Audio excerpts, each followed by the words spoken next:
தந்தை, மகன், தூய ஆவியாரின் பெயராலே ஆமென். முதல் வாசகம். நீங்களும் கடவுளைப் போல் நன்மை தீமையை அறிவீர்கள். தொடக்க நூலிலிருந்து வாசகம். அதிகாரம் 3. இறை வார்த்தை 1 முதல் 8 முடிய. முதல் வாசகம். நீங்களும் கடவுளைப் போல் நன்மை தீமையை அறிவீர்கள். தொடக்க நூலிலிருந்து வாசகம் 3 முதல் 1-8. அந்நாள்களில் ஆண்டவராகிய கடவுள் உருவாக்கிய காட்டு விலங்குகளிலெல்லாம் பாம்பு மிகவும் சூழ்ச்சிமிக்கதாக இருந்தது. அது பெண்ணிடம், கடவுள் உங்களிடம் தோட்டத்திலுள்ள எல்லா மரங்களிலிருந்தும் உண்ணக்கூடாது என்றது உண்மையா என்று கேட்டது. பெண் பாம்பிடம், தோட்டத்தில் இருக்கும் மரங்களின் பழங்களை நாங்கள் உண்ணலாம்.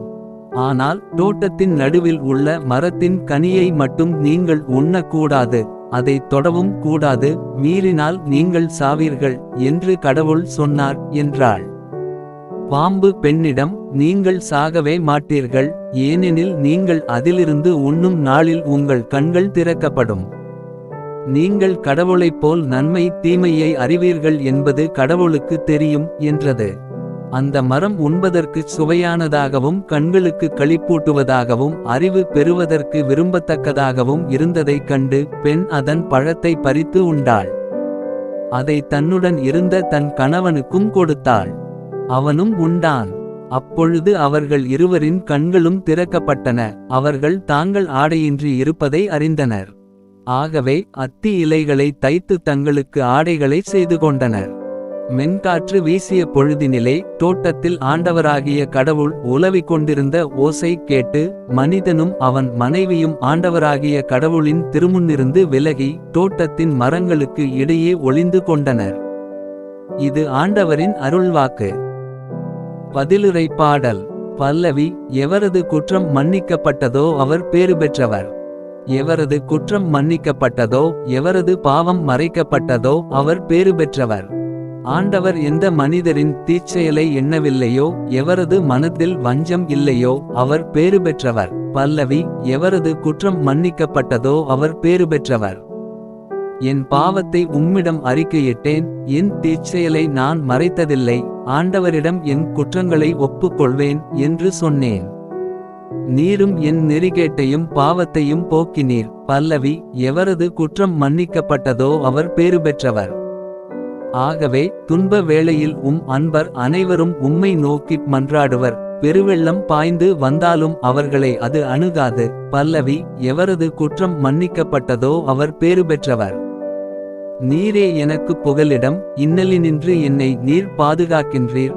மீட்பினால் எழும் ஆரவாரம் என்னை சூழ்ந்தொலிக்கச் செய்கின்றீர். பல்லவி. எவரது குற்றம் மன்னிக்கப்பட்டதோ அவர் பேறு பெற்றவர்.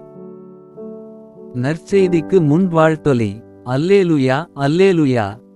திருமகனின் சொற்களை எங்கள் மனதில் இருத்தும்படி ஆண்டவரே எங்கள் இதயத்தை திறந்தருளும்.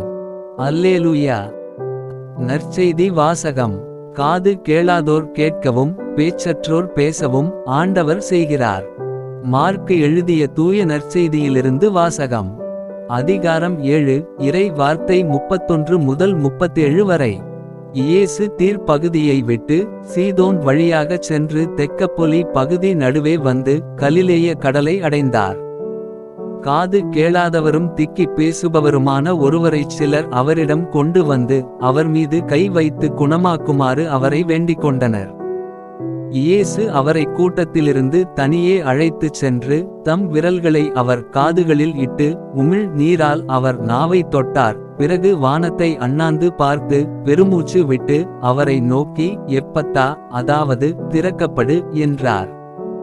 உடனே அவருடைய காதுகள் திறக்கப்பட்டன, நாவும் கட்டவிழ்ந்தது. அவர் தெளிவாக பேசினார். இதை எவருக்கும் சொல்ல வேண்டாமென்று அவர்களுக்கு அவர் கட்டளையிட்டார்.